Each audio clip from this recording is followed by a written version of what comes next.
Alrighty, so I'm just gonna go ahead and finish up icing this now that it's more stable. And it'd be great if I can refrigerate this in between icing it and putting the fondant on. So we'll have to see if I have enough room in the refrigerator to do that. If not, oh well. We'll figure it out. So I want to fill in any of the little gaps. Make sure I go around the edge. And then I'll come back with a piece of acetate and smooth it out a bit.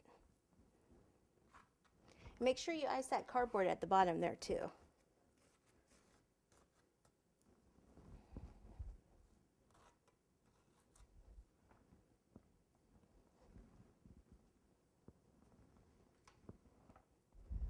Okay, once I get it on there like that, then I'm going to go ahead back with my icing smoother here, my blade, and I can just come straight up the sides,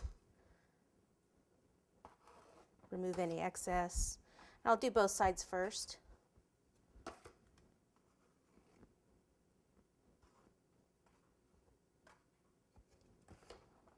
And then from the front, come this way and this way, remove the excess. This way, remove the excess. And then if there's any gaps after this, then I'll have to go back and fill it in and smooth it out one more time. And then here you can come right over the top like this. Usually when you come over the top like this, it may push some of the icing back forward, so then you may have to come down like this and redo that. And on this one, I actually don't think I need to use the acetate. Sometimes I do. And this seems to be doing the job, so it's a step I won't need to take. It just looks a little off. See, it's straighter on this side than this side. So let me see if I can remove any of that buttercream, and if not, I might have to trim the cake a little bit.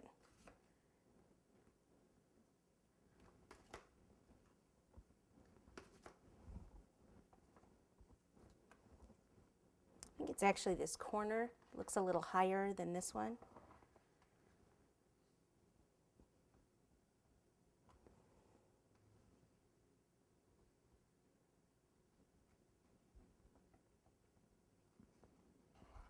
So just round that a little bit.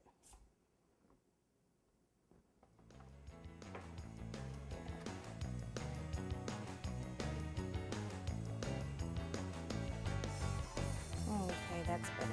All right, so let me clean up this around the board here like this, and then I will put this in the refrigerator for a little while.